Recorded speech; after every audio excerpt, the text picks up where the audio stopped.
We are back here on the Analyticaliowan podcast. It is Tuesday, November 25th, and we've got a lot to talk about. We always do. Now, I want to start out talking a little bit about social media. For some of you who follow me over on TikTok, you might have noticed that yesterday, the 24th, I may not have had any TikToks up. And maybe you're seeing them today. Well, I posted them yesterday around the times I normally post. Lately, it's been later in the day that I've been able to get them posted, but I did post them. However, I don't know what was going on with TikTok, but like all of my TikToks sat there for hours with no views, like zero, one, maybe two. No warnings, no strikes, no notifications that I did anything wrong. Nothing. Just sat there. And they haven't done that to me for a while. But I was going to make a few extra videos last night. Um, And when I saw what they were doing, I didn't do it. I said, why am I going to put my content up if it is not getting any traction, if it's getting no views? So I didn't post it.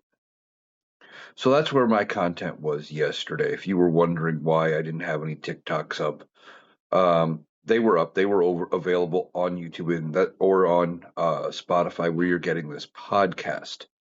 Um, just a weird thing that was going on. One of the reasons why I like the podcast is because I get to talk about whatever I want to talk about. There's less restrictions, and YouTube doesn't take my videos down. They don't stifle my content. Sure, some of the podcasts don't get that many views, but they've been doing steadily better. Um, it's not one of these things where I can have videos up for hours with no movement, and I am depending on their algorithm to push it. The whole thing is just irritating. Um, how are you supposed to be able to gain traction, gain followers, and uh, you know, get momentum when they're not pushing your content?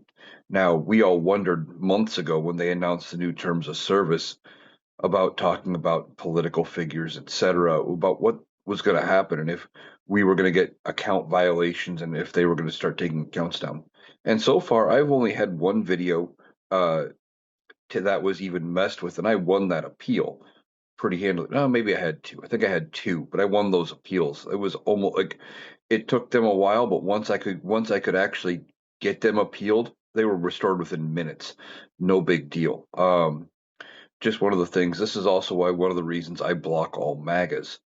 You come to my feed, you spout nonsense. Like I just blocked somebody this morning. I was talking about a story we're going to get into a little later on, and the only comment they put in was liar. Okay, tell me how I'm wrong. And I wasn't wrong, and I'll cover which video that was in a little while. But I blocked them because they're the type of person that would come because you said something they didn't like, they're going to block you. Now, one of the other reasons I block all MAGAs is a story I think I started talking yesterday about on the podcast.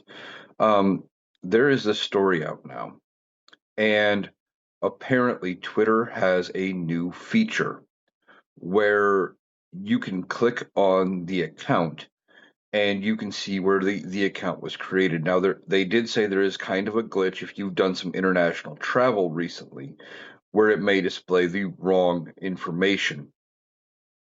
But for the most part, it will show you the country of origin of the account if you're on Twitter. Now, why is this important? Well, a ton of MAGA accounts, some with large followings and some that were retweeted by Donald Trump and reposted over on Truth Social, etc., were found to be foreign accounts. They were pushed, they were from, Asia, they were from Russia, they were from Africa or wherever. They were not from the United States, but they were pushing pro MAGA, pro Donald Trump content. And some of them were bigger accounts. And we've often said that the MAGA movement was being influenced by Russia and other factors. Why would they do that? Because Donald Trump being in power destabilizes the United States. MAGA is going to have a problem with me saying that, but it's true. Donald Trump has done nothing to help our allies. He has put us on shakier ground with almost every country in the world. He's destabilized our economy, dragging us closer to a recession. And some people think we're already there, in part because of his tariffs, but just because of his global trade policy, etc. He is not a good businessman, despite what MAGA wants to believe. The man who bankrupted two casinos and has gone bankrupt like 6 or 7 times is not good for the economy. And typically, Republicans aren't good for the economy. If you look at the empirical data, the economy does better under Democrats. But Republicans have been able to message the economy far better than the Democrats ever did. And they have a way of getting people to believe that they are the ones who are good for the economy. They're not. And let's look at Donald Trump and his tariffs, right? Now he took to Truth Social and he makes this big post about how tariff income is going to start skyrocketing. Why? Now he has said for a while, maybe even years, talking about these tariffs that they are paid by the foreign country. He genuinely believes if he puts a tariff on China or Canada or Japan, that China, Canada, or Japan, whatever country he puts the tariff on, the money for the tariff comes from their treasury and goes to the United States Treasury, and that they pay it, not the American consumer. But what happens, and we've talked about this, is that when the company buys something and it hits it comes in at the port, whatever port of entry that could be, and that does include airports, um, they would have to pay a tariff. Okay. So if that $10 item has a 50% tariff on it, well, they have to pay $5. So now that $10 item costs the company 15.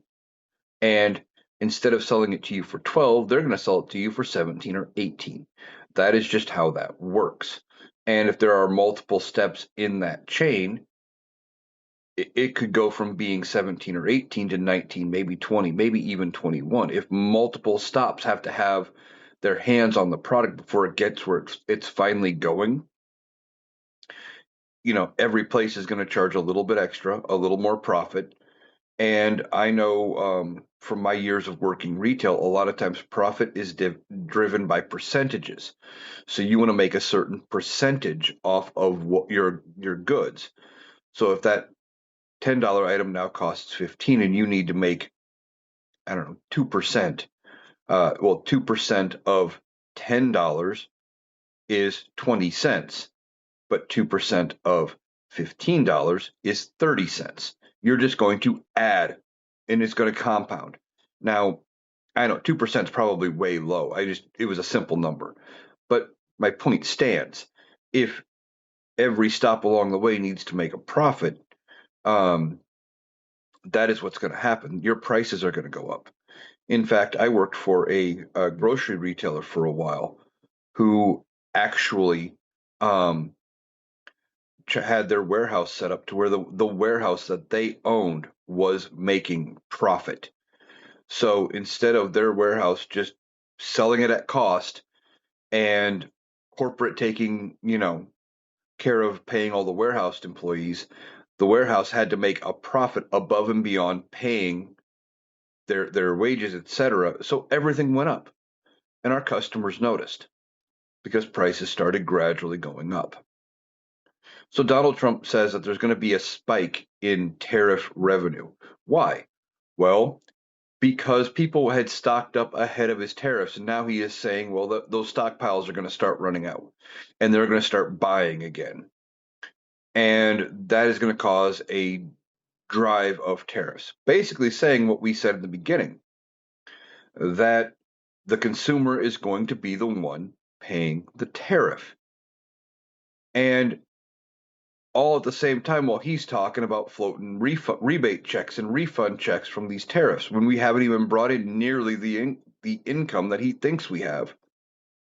He doesn't even know. I guarantee you he doesn't know how any of this works as far as tariffs, as far as income, because he's talked about the tariff money before, and he says there's just a shelf in the Treasury with tariff revenue sitting on it. But we're functioning in a deficit. We have been in deficit spending since Bill Clinton left office. Okay. When Bill Clinton left, we had a surplus, which meant we were actively paying down the debt. Now, what is a deficit? Deficit is basically any money over and above what you bring in that year in taxes that the government is spending. Okay. So when we were in a surplus, and I'm going to make it simple, if our budget for the year was $900 billion and we brought in $1 trillion, that was $100 billion surplus, and that money would go to start paying down our debt.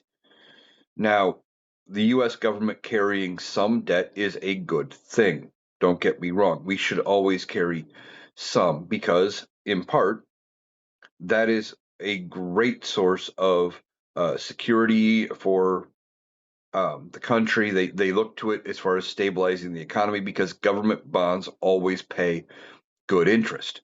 So we should have some, but we can pay down some of the debt that we currently have. Right now, how we are dealing with our spending is whatever money comes in is going out to pay interest on um, the loans, and it's going out to pay on anything we need to spend because there is no surplus. In fact, we have to constantly borrow money to fund whatever we are doing.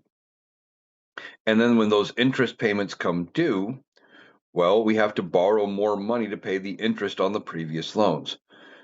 Now, this is where if Republicans were serious about when they say they want to be fiscally conservative and pay down the debt, I would actually be on board.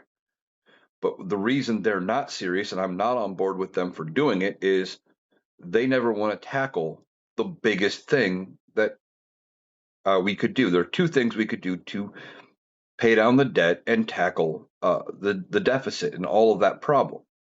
They don't want to go after anything that has to do with the Department of Defense. In fact, they typically want to increase Department of Defense spending. And no, I will not be calling it the Department of War until Congress passes something officially renaming it. That is just dumb and again more wasteful spending trying to rebrand the Department of Defense as the Department of War for no reason coming from the guy who wants to be known as the man of peace. Uh, it it's just dumb. But anyway, they don't want to tackle Department of Defense spending. Now, again, Department of Defense spending is good in a way because the more money we spend on defense, that's jobs. We get things made in factories and we're purchasing new and we're training troops, all of that. It's all important. But I'm sure they could, if they did an audit of what was going on, they could probably figure out some ways to cut. There have been planes, I think it was the F-35. I could be wrong about which one it was, but there was one several years ago that was like 8 years behind budget and uh, several $100 billion over budget, I think. I don't remember the exact figures now, but it was ridiculous. It was like almost a decade behind schedule. And we were still paying for R&D on that plane and not saying, okay, you know what, we're going to call it a loss because Republicans don't want to cut out DoD spending. They want to keep spending everything on the military because they think if you even talk about cutting military spending, somehow that makes you unpatriotic, which isn't really true. The other thing they don't want to do is that we've done in the past and we've been very successful with, and actually our economy did very, very well, is if we would tax the ultra wealthy. We have tried trickle down economics for 40 years. It doesn't work.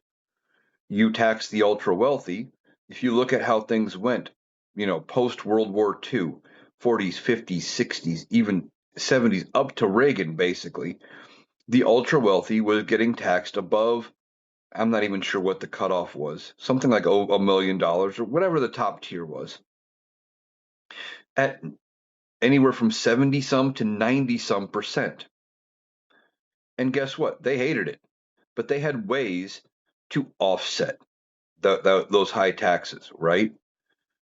because that is how they would turn around. They would build new factories, they would build new plants, they would hire workers, they would pay better wages. They could do things to lower their income to then turn around and make less money on paper, because even though it would turn around in the long run, make them even more money, they could avoid paying that 70 to 90% tax rate. Right now, the top 1%, I think, is currently at like 37%, 37, down from 90. And they just get to keep even more of their money. And I could already hear the Republicans in the comment sections and the MAGA saying, well, that's just socialism. No, this is how government functions. Okay. There are certain things the government needs to do and that the government needs to pay for. And the way the government raises money is by taxing people with money. So you tax the people who can afford to pay out the higher tax bracket. It makes no sense to charge more taxes with fewer loopholes to lower income earners who can't figure out how to get the millions of dollars. You got somebody working a full-time job, can barely afford to feed themselves and put a roof over their head, but you got billionaires who can go buy a sixth yacht. They can just put the money wherever. They can invest whatever, and nobody bats an eye. And they think that's okay. You should not be able to have that big of wealth disparity. And if you force them to put more money and invest into their uh, companies and their businesses, et cetera, to save on taxes, they will. If you offer them the right tax incentives to pay livable wages, they will. If if they could, but right now the way it is set up, because there's no tax incentives, and because the law says in most places minimum wage is still seven and a quarter. If they could hire people for seven and a quarter an hour, if people would actually still take those jobs, that's what they would pay. But because the rest of cost of living has gotten so high, it has gotten to a point where most places, at least around here, they're starting between 12 and 15, starting. Um, and some places are even going higher than that. I'm starting to hear some places are talking about going to 16 or 17. And the market is driving that price. But if you would legislate it, you would take that out. And if you would raise the minimum wage, these employers would have no choice but to start paying at least that. And then you would start a wage competition again because, um, why would you work certain jobs for, if the minimum wage went to 15 for 15, when you could go work something easier for 15, right? You would start seeing a need to increase the pay. And again, it would just make things more affordable. Now, for those that would say, well, raising the minimum wage to 15 would cause the price of everything to go up. How? First of all, everything has gone up over the last 16 years since we've raised the minimum wage anyway. So that isn't a thing. And if you turn around and if everybody's paying 15 pretty much nationwide anyway, now I know that's probably not exactly accurate. I have not looked at the data for sure to see what the nationwide average is. But I'm looking at my area. Okay, around here, about the lowest you're going to find is 15. So if everybody's already paying 15 and you raise it to 15, nothing changes. It just sets the incentive for some companies who will to go even higher and above and beyond that, and it could make things better. I don't think it's going to raise prices that much because prices are already going up. They already are. They've gone up ridiculous. One of the things I talk about all the time is the price of soda. Something simple, right? Back in 2009, when minimum wage went up to seven and a quarter, you could still get name brand soda, typically, almost every day, three for $10. 3 for 10, 4 for 10, 5 for 10 on a good sale. But 3 for 10 was fairly common. Now it's almost $10 a 12 pack. $10 a 12 pack. I don't pay that. I wait till it's on sale. But still, everyday price. It's tripled. That's just one item. Look at rent. Um, One of the first apartments I ever rented on my own was like $400 a month. 2 bedroom apartment. Pretty nice place. Anymore around here, 2 bedroom, you're starting to look to anywhere from 8 or 9, maybe even getting closer to 1,000 if you're not in some place that's rent controlled. It's getting outrageous. We need to do something. But going back to where I started here with tariffs, Donald Trump just thinks these tariffs are going to be the be all end all, and that now that the stockpiling is starting to wear off, that's going to raise prices. It's not. People are just going to be more selective about what they're buying. If they can't afford it, they're not buying it. Donald Trump doesn't understand that. He thinks he is running one of the best economies in the world, and he was for a time, but he's not anymore because he ruined it. And we don't even know if his tariffs are going to be allowed to continue. We are waiting on the Supreme Court. Now, they had a case before them on the tariffs, and they seemed very skeptical of Donald Trump's tariff authority, of him having the ability to put the tariffs on that he claims. So they're looking at his ability to put the tariffs on. And what they're going to do is, in my opinion, I think the Supreme Court is going to rule against him, in part because if you look at a lot of the rulings coming out from this Supreme Court, they like to look at the letter of how things are written.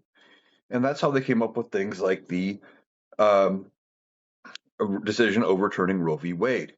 They said, well, it doesn't mention abortion in the Constitution, so they decided this wrong.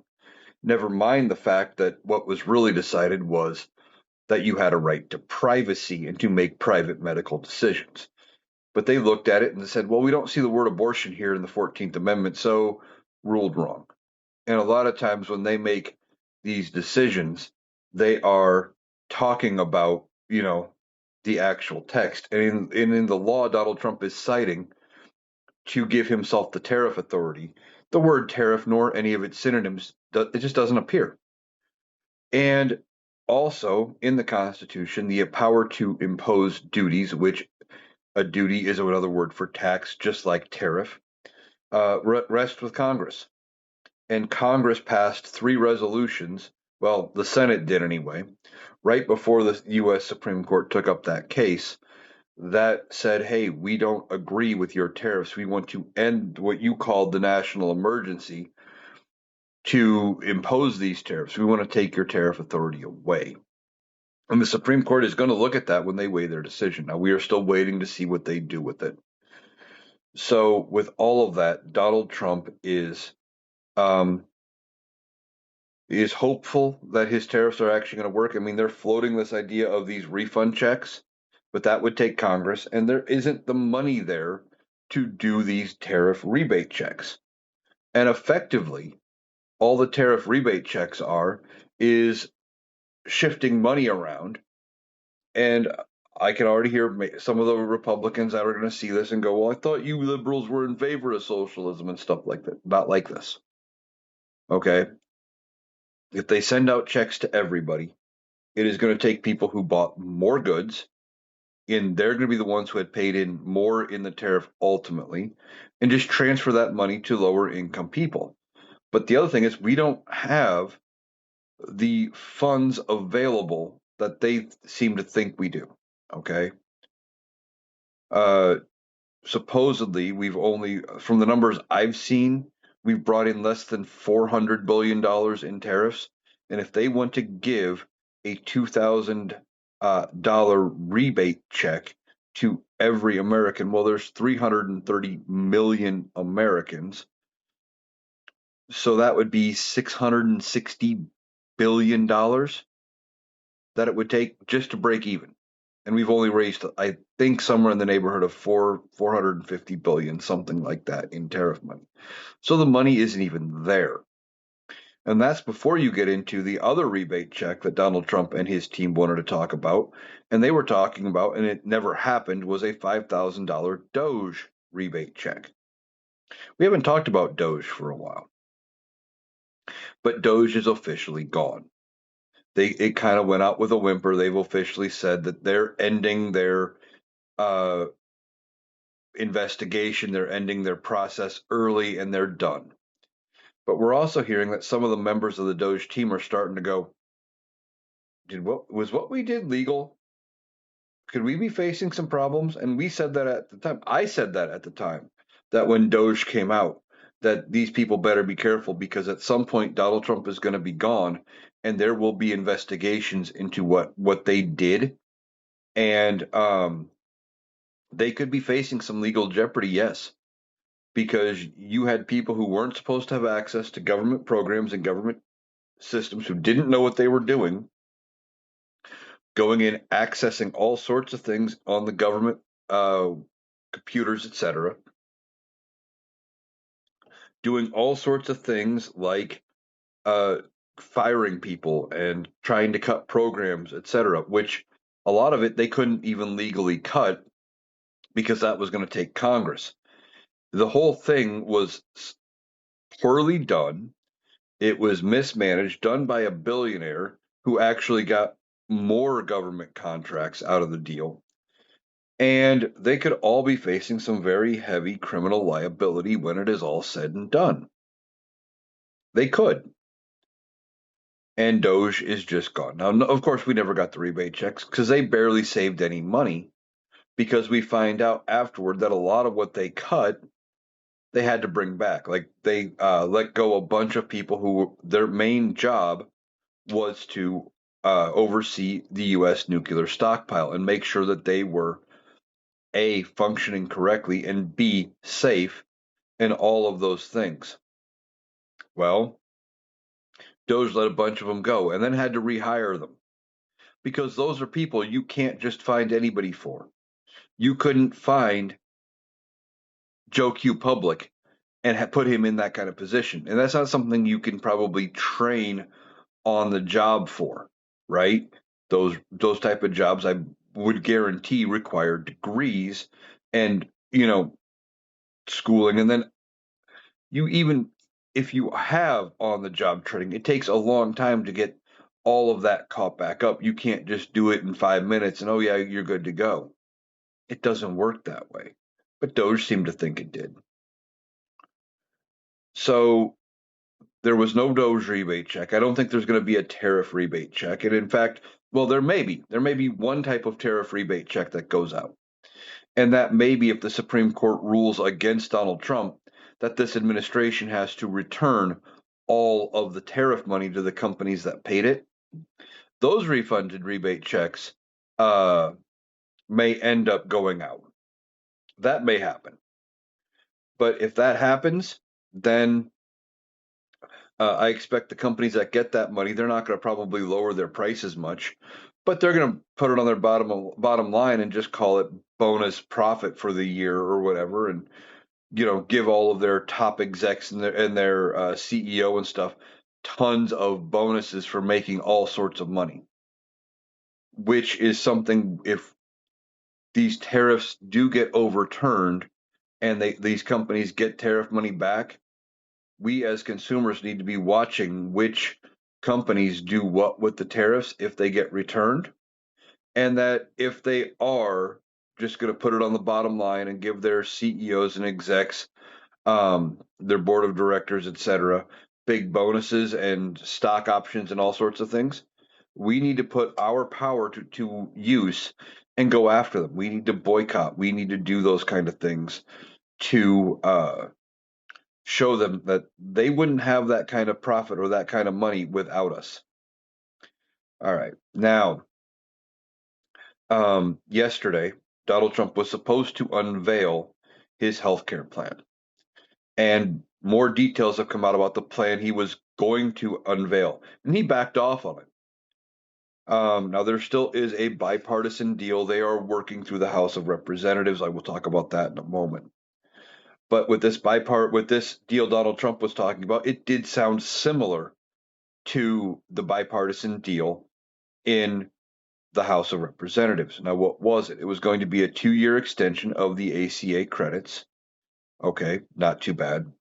They wanted additional requirements and eligibility requirements. I don't know if it was going to be making it harder to qualify for the ACA subsidies, lowering the bar, probably, making it so that you had to make under even more money so that it was harder to qualify.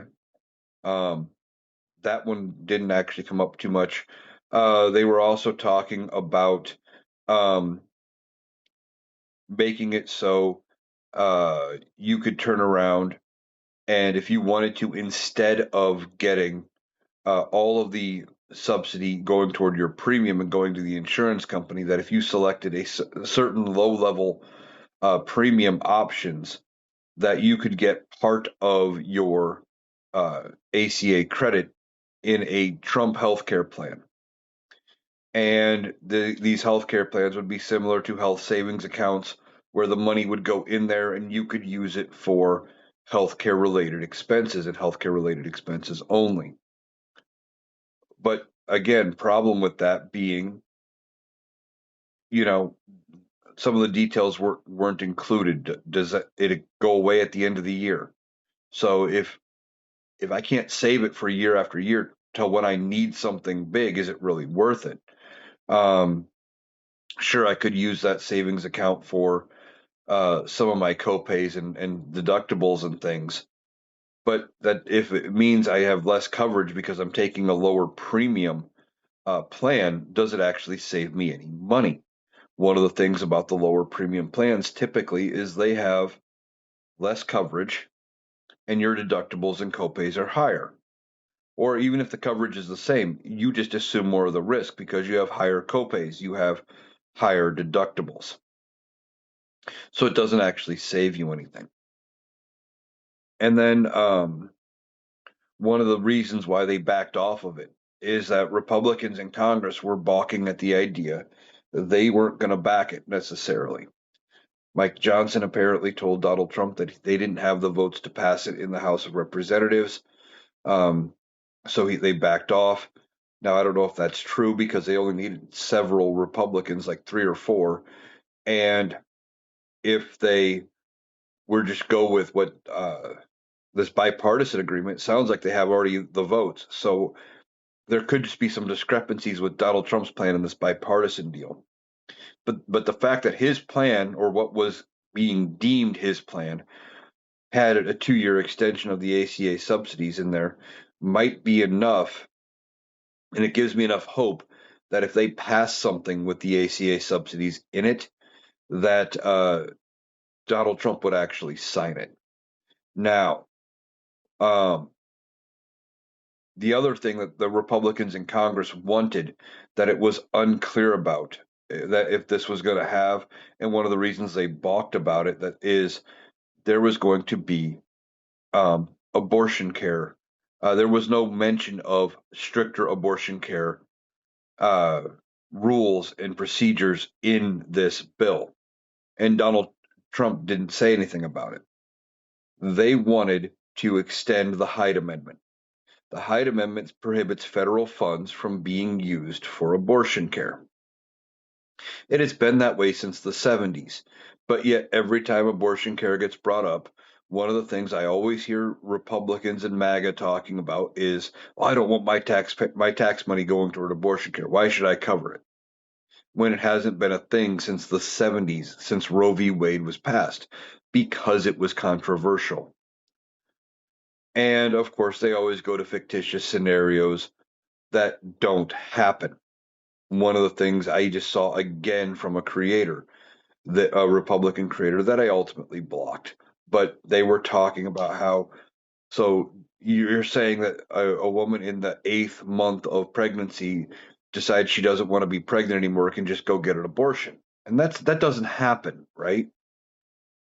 Most women do not get an abortion after, you know, into the third trimester, months 7, 8, and 9, unless it is absolutely medically necessary because either the fetus is not going to survive, the baby is not going to survive, it is a quality of life decision for that child, or the mother's life is in jeopardy and they have to do something. But typically, if they can, at in those later months of pregnancy, what they would do is they would find a way. Maybe they deliver early instead, something like that.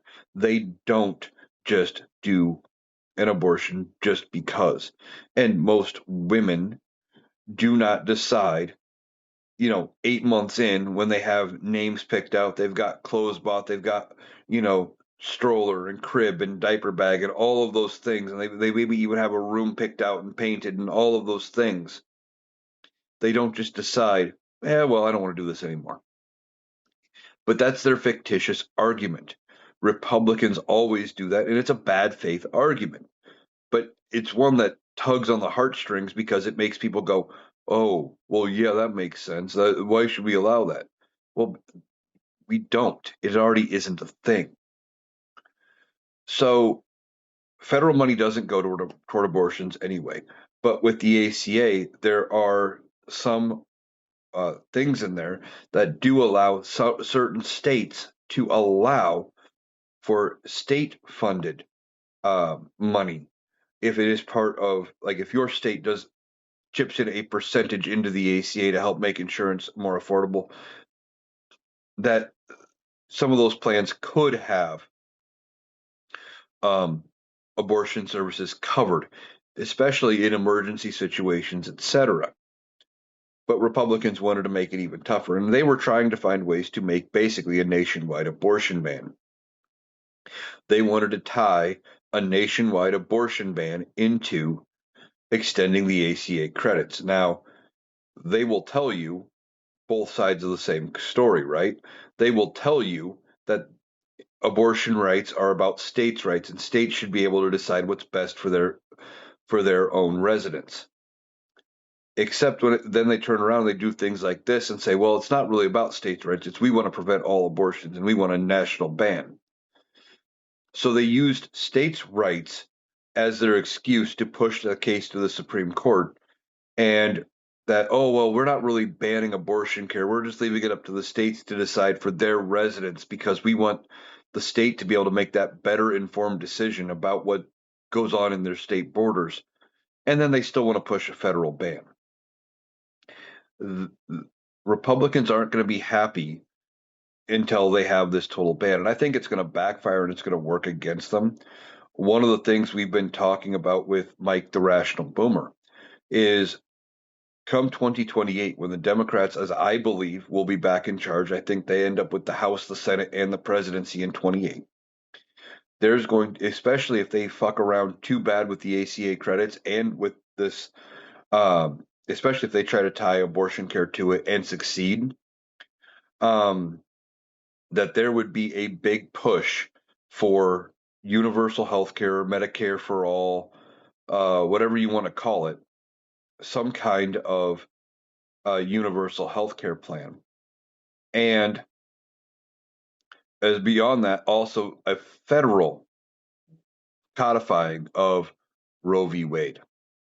I think those things probably will happen if the Republicans fuck around too hard, and it'll actually get done this time because Democrats will actually have support. Now we are hearing that some of the old guard Democrats are uh, they have primary challengers where they normally wouldn't, and some of the times you wouldn't run primary challengers against a rather popular um, candidate, but certain people apparently are going to be facing primary challengers, including uh, House Minority Leader Hakeem Jeffries, who I thought would actually be doing a better job as leader than what he's doing now. This could change drastically change and shake up the uh, Democratic leadership and change their priorities as they get different people with different points of view into those seats. Now it's talking about all of this, right? This is the story where I had somebody just comment liar. Now, what I was talking about is with Marjorie Taylor Greene resigning, there are reports out there on certain media outlets where they are talking about that this could be just the first of many, that there are Republicans that are considering um, potentially resigning, just like Marjorie Taylor Greene, and that it may be possible, remotely possible, because I'm not crazy here, and I'm not going to say it's definitely going to happen and that it's a lock, but hear me out, that it could be possible that the House of Representatives flips before the midterms. Now, what am I talking about? Right now, the current makeup of the U.S. House of Representatives is 219 Republicans, just one vote over the majority needed to have control, one representative. Okay. There are 3 vacant seats that are currently up for special election. There is a special election a week from today in Tennessee. And that special election, should it go to a Democrat? Now, this is a normally safe Republican seat, but should it go to a Democrat, that brings the Democrats up to 214. Then in early January, there is going to be a special election in Texas for a seat that is vacant. It is a runoff election for the top 2 vote getters from the election that was just held earlier this month. Okay. In the runoff, it is only 2 candidates and there is no option for a write in. The 2 candidates are both Democrats. That is a guaranteed Democratic pickup. Nothing else can happen unless one of them decides to flip parties. Okay, so if we pick up Tennessee and we pick up this Texas seat, that brings the Democrats to 215. Okay, then there's going to probably be in January or February a special election for uh, the seat held by Mickey Sherrill, the governor elect of New Jersey. Okay, safe Democratic district. Again, assuming the votes go that way, they would pick up that seat. If they sweep all 3, that brings the Democrats up to 216 seats. Then you have Marjorie Taylor Greene come January 5th. She's resigning from Congress. Now, if it works the way I understand it works in Georgia, within 2 months, there will be a special election for her seat. And that special election probably will go to a Republican. Let's be honest. But with as bad as the Republican Party is viewed, and as much as things are changing against the Republicans, etc., so with everything that's going against the Republicans right now, let's just say, for the sake of argument, Democrats pick up that seat. Now, it would be a crazy pickup, don't get me wrong, but that would bring the vote in, or the totals in the House of Representatives to 218 Republican to 217 Democrat. Okay. One vote. Any one Republican could sink anything Republicans try to do. It would be the narrowest majority you could ever have, and one of the narrowest in history. Definitely one of the narrowest since the Great Depression. So what I said in this video, and this is what got me called a liar by a MAGA troll, was it would just take, if those 4 seats all flipped to Democrats, again, would take a little bit. It's not a guarantee.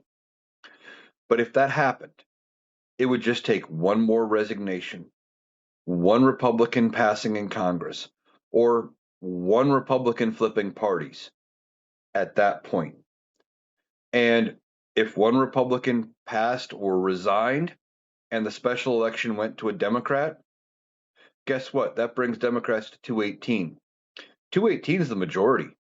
They would have control of the House of Representatives. And with that, that would bring in new leadership. They would flip control of all the committees.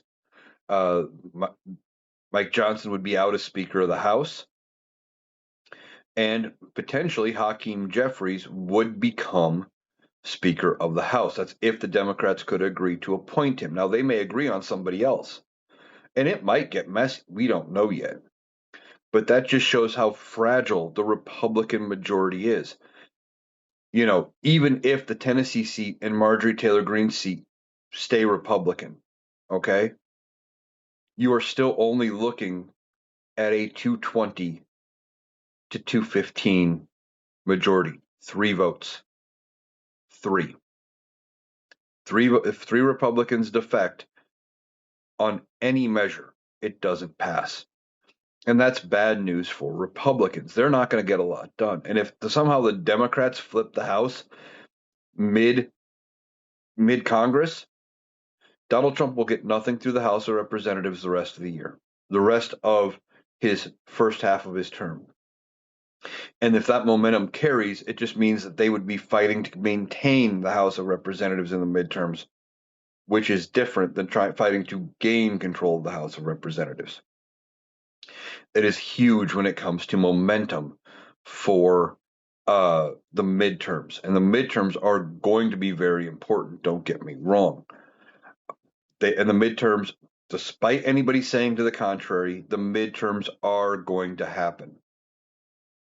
Okay, the midterms are going to happen. They are not going to be able to cancel the midterms, because I don't think even the state legislatures and stuff that would have to do things like that, they don't want to have to answer to their own voters when they try to do this, right?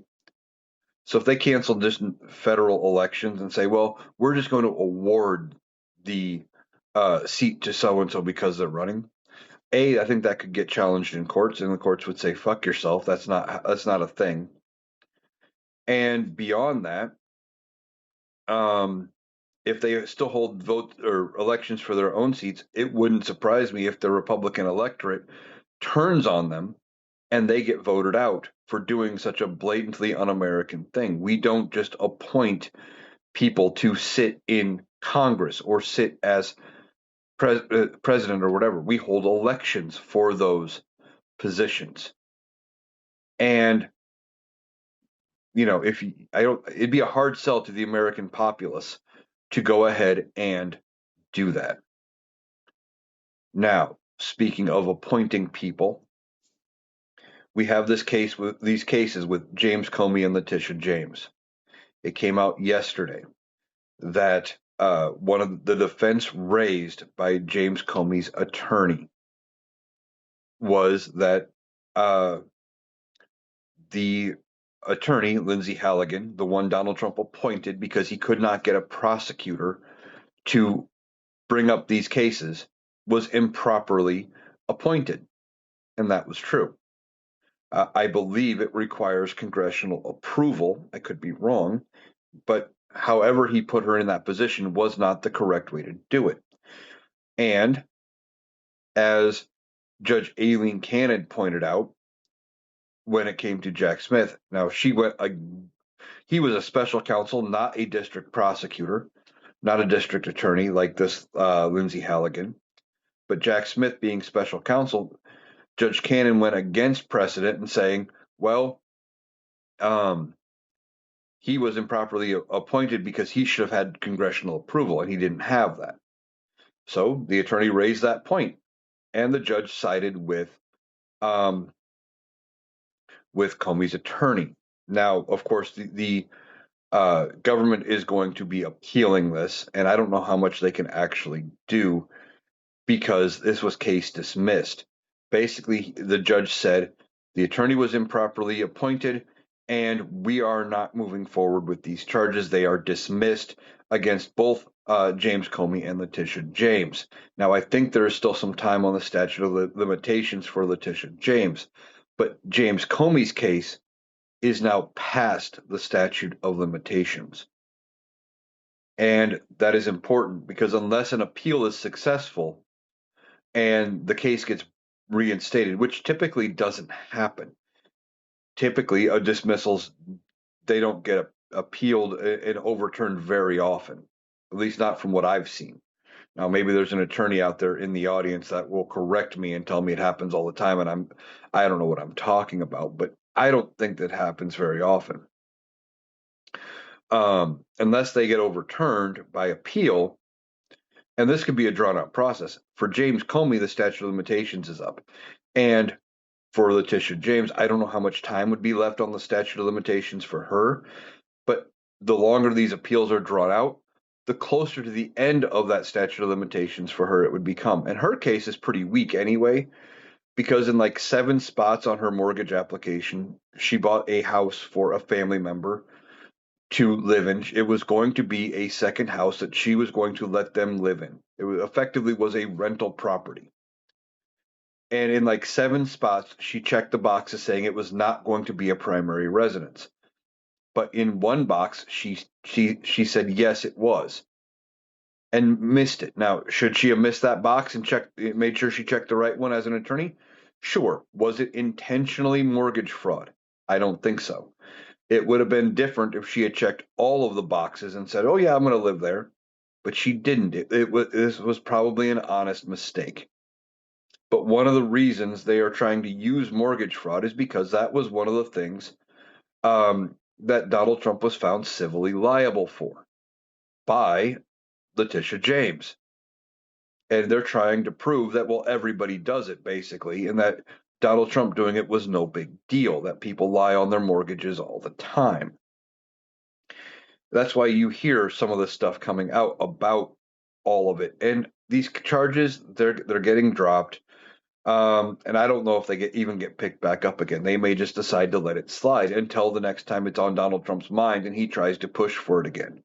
And even if they bring the charges back, it is going to probably get dismissed for vindictive or selective prosecution. Okay. Well, Donald Trump uh, has been going after members of Congress, these Democratic members of Congress who are veterans who came out with a video that just basically said that members of the military do not have to follow illegal or unlawful orders. And Donald Trump is pissed about it. Now, he has gone to Truth Social. He has been late night ranting about it, calling it sedition, calling it treason, calling for them to be hung, all these kind of things. And the fact that you have the president of the United States even talking about, again, not even for the first time, that members of Congress should be hung is insane, right? And the fact that it is the same person who did it the last time is insane. But it's not sedition, it's not treason. It's a fact. In the UCMJ, it says they do not have to follow unlawful orders. In the oath they take, it tells them not to follow unlawful orders. I think the oath actually says, and I could be wrong. I never took it. I am not. I have never served. So if somebody out there is a vet and knows it better than me, feel free to comment it. But something to the effect of that you pledge allegiance to the Constitution and you will faithfully execute and defend it to the best of your ability against all enemies, foreign and domestic, and that you will follow any lawful order given. Something like that. And I know I probably got the wording and the phrasing wrong, but effectively that is what it says. And we are hearing that members of the military have reached out to attorneys trying to say that, hey, what constitutes an illegal order? Should I follow an illegal order, etc. And where that line is and how they refuse it so they don't end up in trouble. They are worried about what happens when Donald Trump is gone, and do they have to face the outcomes of listening to Donald Trump? And effectively, that's a bad position for the military to be put in. They should not be in this situation. And if we wouldn't have elected Donald Trump, somebody who is operating on a whim and thinks everything that he says should be treated like a royal decree, and it can't be illegal if the president does it. That if we would have elected the better option in 2024, we wouldn't even be having this discussion. But of course, we are, because a certain group of people in this country couldn't bring themselves to vote for Kamala Harris. They had all sorts of reasons to object to her, and most of them were dumb. Um, the biggest one that I think was dumb, saying, well, there wasn't a primary. But there was a Democratic primary. Marianne Williamson and RFK Jr. both tried to primary Joe Biden. And when you vote for Joe Biden in the primary, you know that if something happened to Joe Biden, Kamala Harris, as his VP, was going to be filling that role. You can't tell me you were dumb enough to vote for Joe Biden in a primary and assume that somehow somebody else was going to take over as president, right? That's not how this works. That's never been a thing. That's never how it works at all. So she was the right choice, but they were mad about how it happened. Some of them wanted to try to tie it to Gaza and ending the war, which that war is still going on a year later. The ceasefire really hasn't lasted. Things aren't haven't gotten any better. And there's just all sorts of complaints as to why they wouldn't vote for Kamala Harris. And if they would have just voted for Kamala Harris, we wouldn't be in this position now. But with this thing with uh, following unlawful orders, that these members of Congress just said, remember your oath, you do not have to follow illegal orders. And Donald Trump is big mad. Now, two of the things he's done. One, he shared a picture of a plaque outside of um, the Naval Academy, I believe it was, which right in the middle it says, "We will follow any legal lawful order," or something again to that effect. I don't have it right in front of me, but effectively made the point of the video for them in what Donald Trump is sharing. Of course, Republicans are trying to spin this that these members of Congress are telling the servicemen and women to ignore all orders, and that's not the case. And if all orders coming from Donald Trump are illegal, then Republicans in Congress need to do their job and get rid of him. So it's not the win and the flex that they think it is. But anyway, um, he shared that. The other thing they're talking about doing is having the Pentagon recall Senator Mark Kelly, who is a naval vet, retired from the Navy, and I believe they can still get recalled and court-martialed. And he's going to attempt to court-martial, or at least they're going to investigate and see if they can court-martial uh, Senator Kelly for sedition or treason or whatever charge they decide to come up with. Well, I don't think it's going to go anywhere, because every person who would be sitting in the court-martial jury or tribunal, however they do it, I don't know if it's going to be like a full trial or if it's going to be like a panel, or however the court-martial is actually done. Everybody that is there, though, is a member of the military. They've all taken the exact same oath that Mark Kelly did and the same oath that he was referencing in the video. So if they decide to go after him, I don't think it goes anywhere. But this is again Donald Trump trying to be the tough guy, trying to go after his political opponents and appear tough. Well, you better do what I say, or else this is going to happen to you. And it's going to turn into nothing, much like everything that happens with Donald Trump. He is getting weaker and weaker by the day. And ultimately, I think the Republicans are going to have to make a choice. Do they stand with Donald Trump, or do they decide it's time to move on, roll the dice, and go with J.D. Vance and see if they can actually get a better narrative going into the midterms, going into 28, and trying to make things better for them, because otherwise it is going to be very, very bad for the Republican Party going forward. All right, that's going to do it for today for the Analytical Iowan podcast. I want to thank you for joining me. There's going to be even more to talk about tomorrow, because there always is. And, I'll be back tomorrow looking into even more. Like I said, there's always stuff to talk about, and it keeps getting crazier because of this current administration. Eventually, we're going to get through it. We're going to go back to so called normal, boring times. And I can't wait for that.